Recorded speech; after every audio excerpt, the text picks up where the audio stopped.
Hello, আসসালামু আলাইকুম সবাই। আপনাদের মাঝে চলে আসলাম ইটস মি। আজ আমি বানিয়েছি অনেক মজাদার ঘরোয়া হালিম। চলুন দেখি কিভাবে বানালাম। এখানে আমি নিয়েছি রাঁধুনি হালিম মিক্স। এটাকে খুলে নিলাম।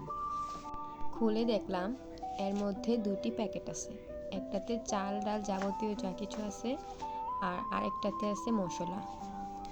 তারপর আমি একটা বাটিতে ডালের মিশ্রণগুলো ঢেলে নিলাম। বাটিতে নিয়ে এখন আমি কাপের পরিমাণ 3 কাপ গরম পানি মিক্সড করলাম। এখানে আবার ঠান্ডা পানি দেওয়া যাবে না, অবশ্যই আপনারা গরম পানি ব্যবহার করবেন। গরম পানি দেওয়ার জন্য আমি কাপ ব্যবহার করেছি যেন সঠিক পরিমাণে দিতে পারি। আপনারা চাইলে যে কোনো কিছু দিয়ে দিতে পারবেন। এখন আমি হাতের কাছে কোনো চামচ পাইনি বলে ছুরি দিয়ে কাজ চালিয়ে দিয়েছি। এখন আমি নিয়ে নিয়েছি সাথে থাকা মশলার প্যাকেট। ওইটা একটা আমি ছোট বাটিতে ঢেলে নিচ্ছি। প্রথমবার হালিম বানাচ্ছি, জানি না কেমন হবে, ভুল হতেই পারে, ডোন্ট মাইন্ড। এখন এসব কথা রাখি, এখন আমরা সরাসরি চলে যাই আমাদের রান্নায়। বাটিতে মশলা ঢালার পর আলাদা একটা বাটিতে আমি 2 চামচ মশলা আলাদা করে রাখছি। এই তো এখন বসিয়ে দিলাম চুলায় একটি পাতিল। Ignore my background please. এই তো অল্প একটু তেল দিয়ে দিলাম এটার মধ্যে। এখন তেজপাতা, আপনারা চাইলে আরও অনেক কিছু অ্যাড করতে পারেন, শুধু গন্ধের জন্য বা তেলের একটু কালার আসার জন্য, সুন্দর একটা ফ্লেভার আসবে সেই জন্য আমি 2টা তেজপাতা ইউজ করেছি। এই তেজপাতাটা একটু হওয়ার পর, মানে তেলটা একটু কালার হওয়ার পর আমি পেঁয়াজ দিয়ে দিয়েছি। আমি পেঁয়াজ কুচি করেছি 2টা। আপনারা চাইলে আপনাদের পরিমাণ মতো আরও বেশি দিতে পারেন। আমার কাছে পেঁয়াজ বেশি দিলে ভালো লাগে না, সেই জন্য আমি কম করে দিয়েছি। পেঁয়াজ দেওয়ার পর আমি খুন্তি দিয়ে কতক্ষণ এগুলোকে নাড়াচাড়া করলাম যাতে যাতে একটু সুন্দর কালার আসে। সুন্দর কালার আসার পর 1 চামচ পরিমাণ রসুন বাটা দিয়েছি। সাথে আদা বাটাও দিতে হয়, কিন্তু আমাদের ঘরে আদা ছিল না, সেজন্য শুধু রসুনই দিয়েছি। এখন আমি দিয়ে দিচ্ছি 1 কাপ পরিমাণ পানি, সাথে লবণ, মরিচ, হলুদ। মরিচ আপনারা আপনাদের পরিমাণ মতো দিতে পারেন। আমি যতটুকু পরিমাণ দরকার সেতটুকু পরিমাণ দিয়ে সেটা নাড়াচাড়া করছি। সাথে ওই মশলা যে রেখেছি ওই মশলাটা দিয়ে দিচ্ছি।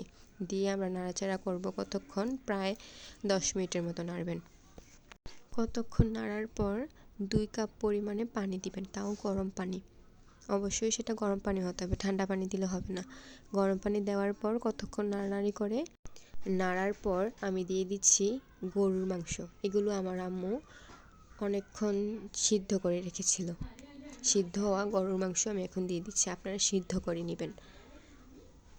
সব কিছু 5 মিনিটের মতো নেড়ে নিব।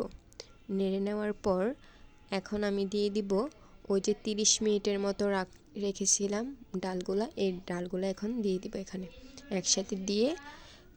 একটা কথা বলতে ভুলে গেছিলাম, যে ডালগুলো আপনারা 30 মিনিটের মতো ভিজিয়ে রাখবেন পানিতে, মানে গরম পানিতে আর কি। তারপর একসাথে একটু নেড়ে নিচ্ছি। নেড়ে নেওয়ার পর এখন আমি পানি অ্যাড করব।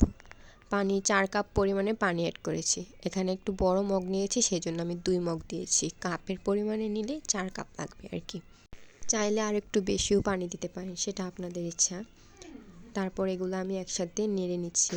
নেড়ে নেওয়ার কিছুক্ষণ পর আমি একটা ঢাকনা দিয়ে রাখবো। ঢাকনা দিয়ে প্রায় 1 ঘন্টার মতো রাখবো, কিন্তু মাঝে মাঝে এসে আপনারা অবশ্যই এটা নেড়ে দিতে হবে, না হলে লেগে যাবে। আরেক চুলায় এখন আমি প্যান বসিয়েছি, ওই প্যানে একটু তেল দিয়ে পেঁয়াজ কুচি দিয়েছি। এই যে দেখুন কত সুন্দর হালিমটা হয়েছে। এখনও কিন্তু হালিমটা পুরোপুরি হয়নি, আপনারা কিন্তু সাথে সাথে উঠাই ফেলবেন না, অবশ্যই 1 ঘন্টার মতো রাখবেন। এই যে দেখুন আমার পেঁয়াজগুলো কালার হয়ে যাচ্ছে। এই তো আমার বেরেস্তাগুলো রেডি হয়ে গিয়েছে। এখন আমি হালিমের মধ্যে দিয়ে দিচ্ছি। হালিমের মধ্যে দেওয়ার পর আমরা একটু এটাকে নেড়ে নিব। নেড়ে নেওয়ার পর আমরা যে আলাদা করে রেখেছিলাম মশলাগুলো, সেই মশলাগুলো এখানে দিয়ে দিব। দেওয়ার পর একসাথে সবগুলো মিক্সড করে আমরা আবার ঢাকনা দিয়ে রাখবো। ঢাকনা দেওয়ার পর প্রায় 10 মিনিট বা 15 মিনিট পর তখন এসে একটু নাড়া দিয়ে দেখবেন আসলে হয়েছে কিনা।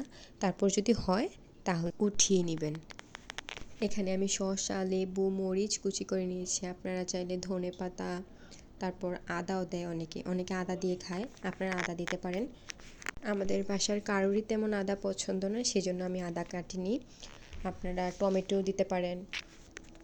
রেডি হয়ে গেল আমার ধোয়া ওঠা মজাদার হালিম। দেখুন কত সুন্দর স্মুথ এসেছে হালিমটা, কত সুন্দর হয়েছে না?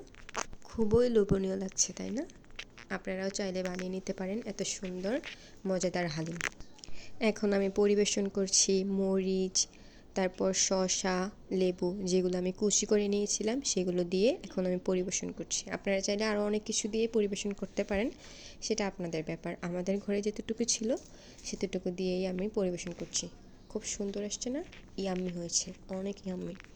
এই যে দেখুন আমার হালিমের ফাইনাল লুক, কত সুন্দর হয়েছে না? এভাবে আপনারা আপনাদের ঘরে মেহমান আসলে বানিয়ে খাওয়াতে পারবেন। ভিডিওটি ভালো লাগলে লাইক, কমেন্ট আর শেয়ার করবেন। আর আমার পেজ ফলো করতে ভুলবেন না। Thank you.